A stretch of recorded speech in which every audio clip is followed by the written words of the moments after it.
There are so many cycles of repeat that we find ourselves in our life and in our journeys of healing from traumas, especially childhood traumas.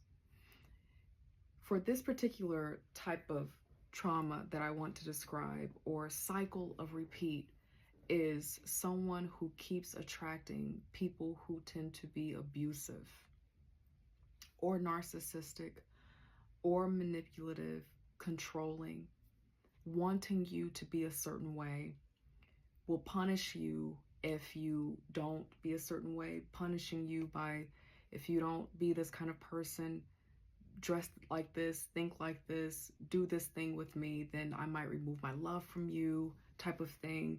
If that has been something that you find yourself chronically working through, like that just feels like this is your life's chore, is to figure out what this cycle of toxic repeat is in your relationships with romantic partners, supervisors, people that you're working with, your friendships.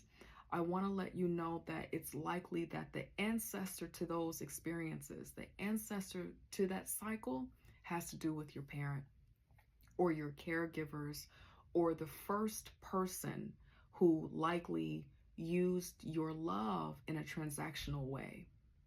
I know it's a lot to digest, it's a lot to process.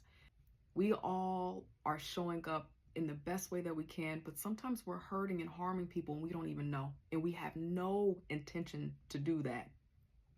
So it's likely that could be your experience too. And then there are people who hurt and harm, who are literally attempting to hurt and harm you because that's what's in their heart to give. They are in a place of sadness, pain, and misery. That is true too.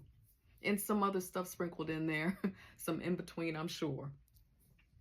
The point that I want to make here, though, is that you likely have had a caregiver, your father, your mother, your first caregiver, your grandparent, who had some type of trait of treating you a certain way and making you feel like what your goal was to please them, to get their approval, to tap dance for them, to be in their favor, to get a reward, to get their love, to get their attention in some way.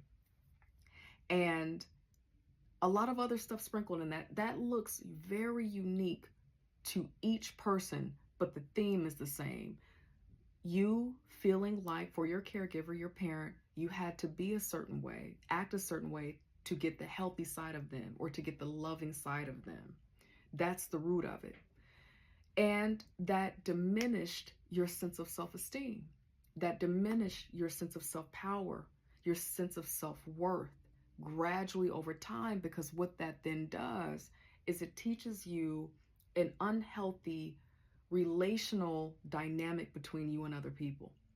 So here you are coming out of the home, going into school.